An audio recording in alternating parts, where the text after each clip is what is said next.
happy to welcome Susan. Hi, Susan. Hi. Would you share your story? So my story started out actually here in Washington, D.C. I was married about a year, and I was here on a conference with my husband. He was here for the conference, and I was his tag-along. And while I was here, I was feeling really strange, and I decided while he was at his conference that I would go to the Georgetown Women's Medical Center to see if there was something up. And back in the day, in 1989, it used to be that the normal thing to do to find out if you were pregnant was to bring a jar of urine, and it would take about a week for it to bear results. And if you wanted the fast test, it was 3 hours by giving blood. They didn't have any drugstore tests at the time, and so it was really a big project to find out if you were pregnant or not. And I did get the positive test while I was here in Washington. I was so excited. And the pregnancy went along pretty well for about 5 months. And then I started noticing that I was feeling puffier and puffier.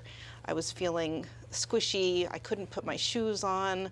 And I remember reading in the Bible of pregnant women what to expect when you're expecting. They had in big letters, call your doctor if you gain more than 3 pounds in a week. And I'd gained about 14 pounds in 1 week, and I was really puffy. So I called my doctor, and she said, you should get your blood pressure taken. And so happened my husband was a physician, and he took my blood pressure, and it was out the roof. And I got tested for protein in my urine, which was also off the charts. And so I immediately got rushed to the hospital, and I was diagnosed with preeclampsia. I was about 24 weeks pregnant at the time, and they said that the fetus needed 2 more weeks to viability.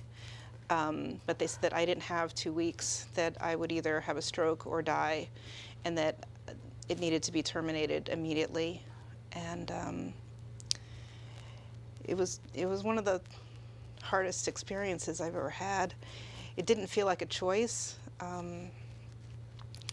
but it was the only choice.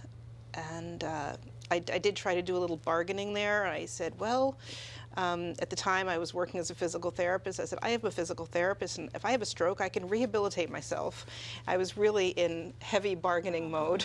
But in the end, I really saw that this was the only solution to really survive the situation, and that window was so small. I asked the doctors what were the chances of both of us surviving, and it was minuscule. So I had to go through with that, and ultimately I had 2 other daughters, and I'm glad that I had the opportunity to have that experience in a safe and supportive way. Thank you for sharing that. So can I ask you, what message do you have for legislators who are making decisions today about abortion care?